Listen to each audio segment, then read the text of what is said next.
بخير هاتن بارقا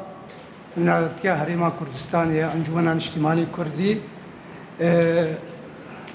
نرحب بالقنوات العربية في مقرنا مقر وسيلة إقليم كردستان للمجلس الوطني الكردي. مؤتمرنا سنتحدث باللغتين الكردية والعربية.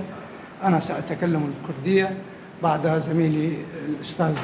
نوري بريمو سيتكلم العربية. دوباره خيراتنا وتكن سرچاوهاتن اما وكو انجمنان اجتماعي كردي لسوريا دسبيكا شورشه ده ما هالبجارت جو ام ديجي ريجيمي بسكنن الكلكا اوبسيوني بسكنن وما بردوام كر دفيناده بشك بنافي كردي بيده افروج نه ساله وی تمام دبن گو رژیمی دوره کردی را دستی وکر و تسلیم و استلام چیبو بقوت و بدا صلات و بچک مخابن قلق كرياري خراب بدرباري ملاتي ما دوره كردي ده بنمازه تايبت منديكي قلقي تندو خراب بدرباري ملتي ما هاد كرن وقالك كوم كجي تشيبون دا قناغا شويدة دسبيكي مالباتا عبد الله بدرو كوم كجيا غزل كوم كجيا عمودي كوم كجيا شيخ حنان وزنكارم حموا بجميرم بدها كريارن تيرور بحقي ملتي ما بو لسروي قشي جي ما اجبر دوزا ملتي ما اجبر اميدي ملتي ما خواستكا ملتي ما مديت جو يكريزيا مالا كردي بيوستياوي هيا دراوي هيا اجبو بيشروجا سوري اجبو چار سريا سوري جو ببي ام كرد كاربن جي خوا تيدا ببينن ودوزا خوجي وكو تي خواستن ام بلند بكن وخواستكي خوجي بدست بينن قرفيه كي مزيدية ركفتنا كي بيا دركر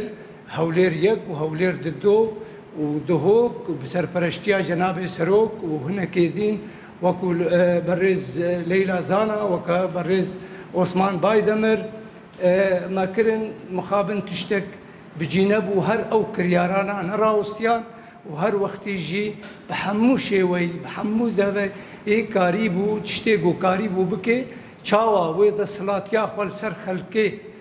بجيب کې و چاوا بچرنګي کاربه پرا بجوینه د برامده و افانا هر دو چته حري ګرین بون مهم بون الباله کرن حتى ني دما و داويه دما سالكي امريكي كتن سر خطه وكدولتك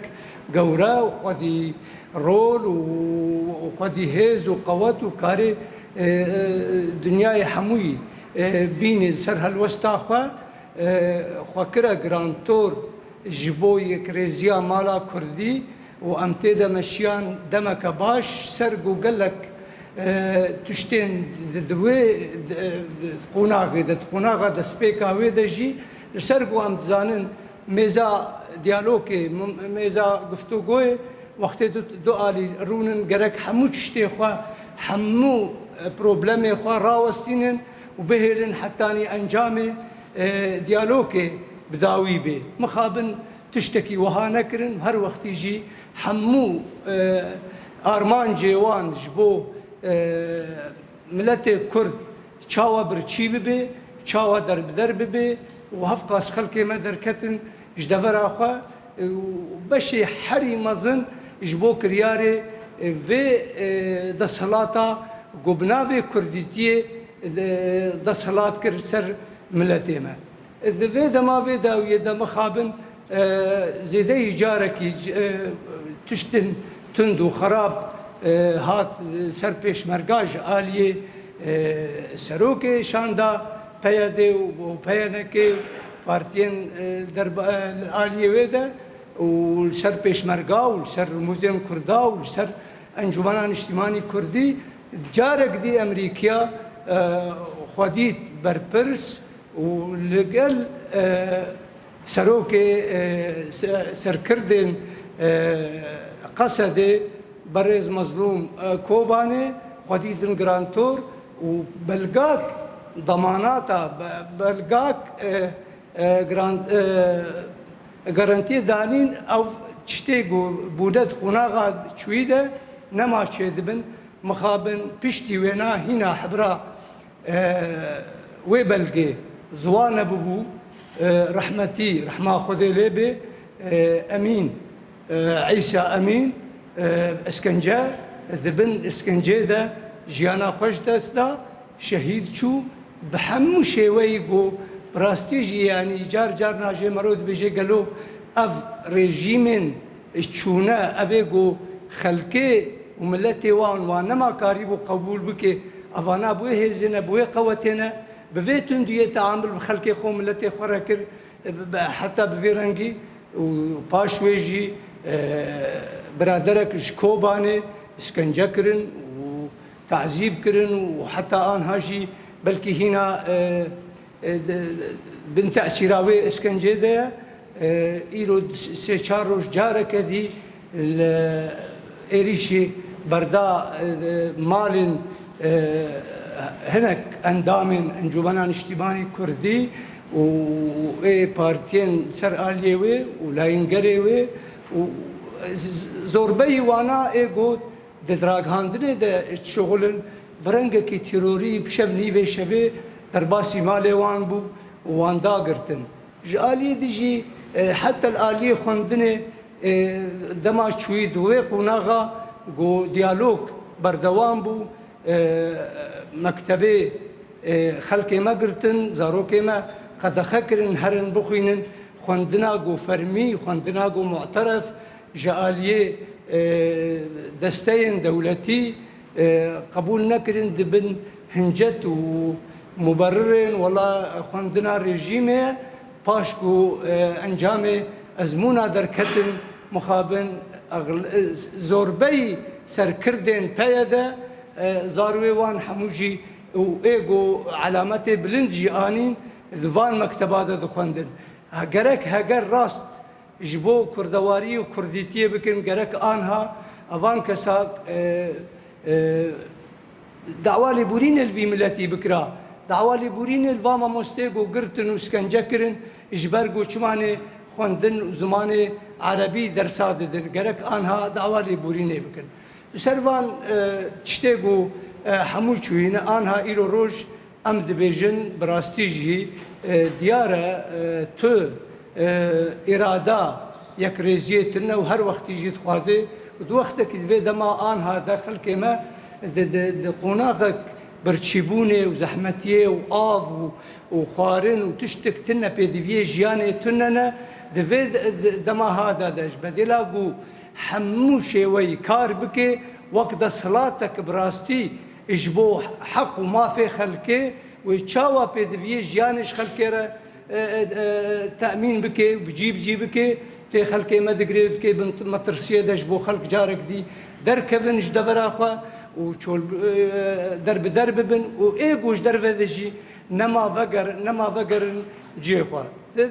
درباري فاقس كرياري دبن ام جارك دي وك انجمنان اجتماعي كردي هلوستا ما دسبيك اويدا باشتيانه كاچاوا مبدئ سالاجي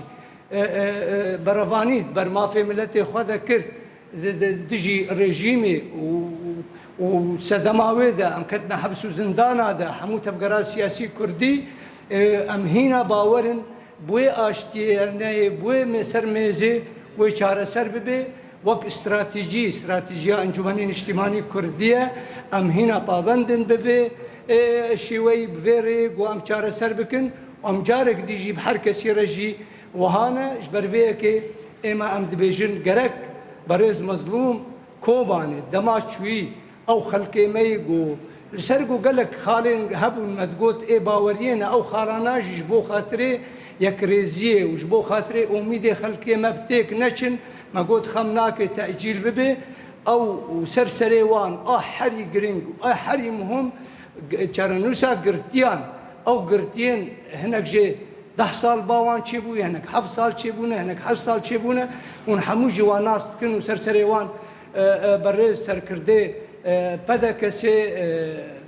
وهوالي وي بهزات دورسن فؤاد ابراهيم جميل عمر امير حامد وقالك قواز دعوة لبورين ذك مجوا وخلكي وان واهلي وان ذكر بنابا حما بيجمرم ما ابانا حمجي تاجيل كرن جبو خاطري يكرزي هري سريش برفيك ام دبيجن برز مظلوم دقوت او قناغا شوي از نبر برسيار مو بس انها از بر برسيارم ام دعوه لي دكن بر برسيار يا خورونه وكاربي بيجي برغو بر برسيار بر قصد ده وخلكي جو ماتين قرتن في قصد وبريا قصد وغير قصدتين قرتن وهرو هاجي ام دولة امريكا ودولة الجورة ام بيجن ام هنا بابندن بويري كفتني جبو ملتي ما وجبي خلكيما وجبي بشروجا شارنوسا ملتي ما ام بابندن بويري كفتني ليبلي قرق ضغطك وفشارك ببي ودولة امريكا جبي بروي بلقاق وضماناتا توقيع كربو بحردو شاندي ديالوكي قرق بي ضغط وفشاركي بكي وشارة سريكي زوترين وقت بكي وسباش بو قهدارياوه ازي انها هبالي ما نوري بريمو استاذ نوري بريمو وبعربي باخفي وسباش جارك ديش بو قهدارياوه وشكو تمام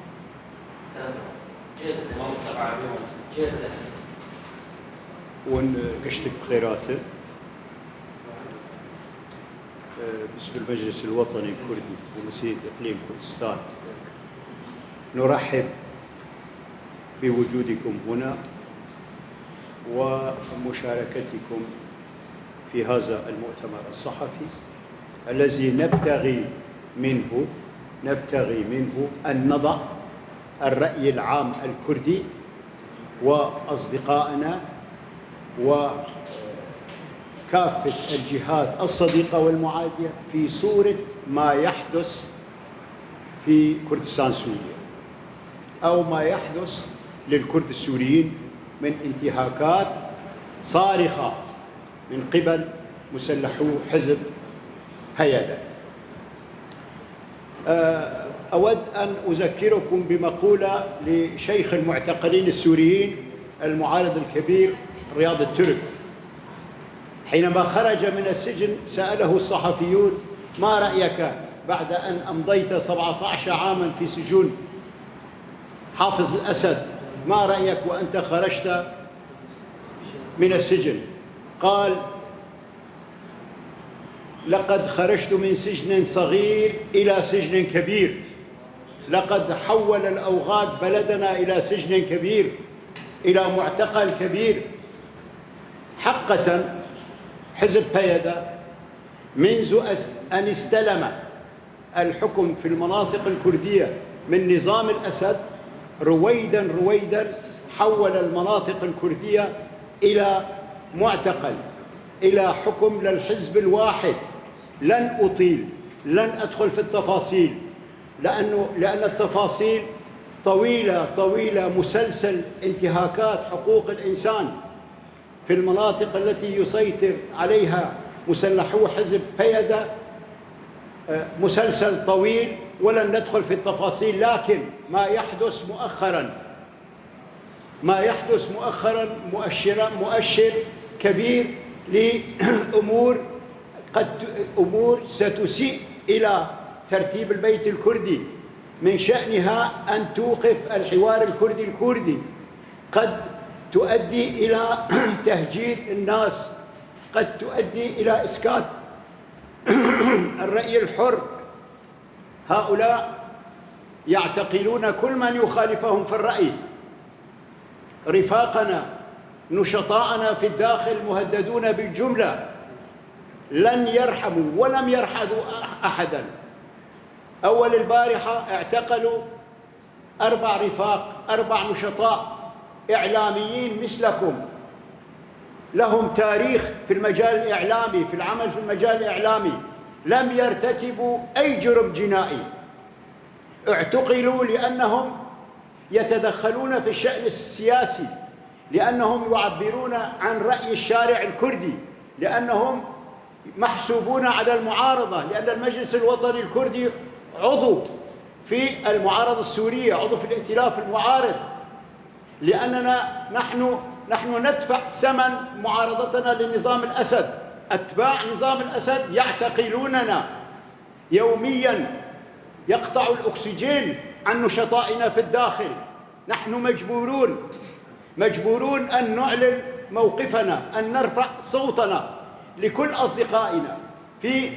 أشقائنا الكردستانيين، دول الجوار، أمريكا، مظلوم عبدي الذي نصب نفسه راعياً. أين أنت من كل ما يجري؟ لماذا تم قتل الشهيد أمين تحت التعذيب؟ من قتله غيركم؟ من اعتقل محمد صالح شلال الناشط في المجال الإعلامي؟ لماذا تتهموه بتهم باطلة؟ نحن هنا لنكشف جزءاً من الحقيقة. نحن لا نتبلى هيدا، لا نخونهم، لا نقول ما لا يقوم به. نحن نكشف جزء من الحقيقة ونعلن للرأي العام بأنه إذا سارت الأمور بهكذا اتجاه مرعب قد تؤول الأوضاع من سيء إلى أسوأ. هؤلاء يريدون منا أن نرحل من الساحة، لكن المجلس الوطني الكردي سيبقى في الساحة بنشطائه، بقياداته، بجماهيره التي تبلغ مئات الألوف رغماً عن حكم داريتهم. آخر ما توصلوا إليه جبهة الحرية والسلام ليست المجلس الوطني الكردي. جبهة الحرية والسلام فيها عشائر عربية، فيها مسيحيين، فيها عرب، فيها كرد، فيها سريان. أرادت أن تعقد اجتماع لها في هولير منذ 10 أيام. منعوا قياداتها من دخول إقليم كردستان، وقفوا في وجهي. لماذا؟ لنفرض أن أنكس ضدكم، لكن جبهة الحرية والسلام جبهة سياسية تنشد إلى التغيير الديمقراطي في سوريا. ما يحدث إحدى أسبابه إعادة شرعنة رأس النظام بشار الأسد بعد أن أعيد شرعنته وأصبح رئيساً للجمهورية، وأقسم واتهم المعارضة واتهم الكرد بتهم ليس لها أي أساس. يبدو أن النظام بدأ ينوي استعادة كرسيه في الجامعة العربية، استعادة هيبته الدولية، استعادة هيبته في الداخل السوري، استعادة المناطق التي سلمها لأتباعه، بما فيها منطقة شرق الفرات أو المناطق الكردية التي يسيطر عليها حالياً مسلحو بيدة والمسميات الأخرى. قلت لكم لن أطيل لأن للحديث بقية، وعن انتهاكات البيدة حدث بلا حرج. نحن نرفع صوتنا ونطالب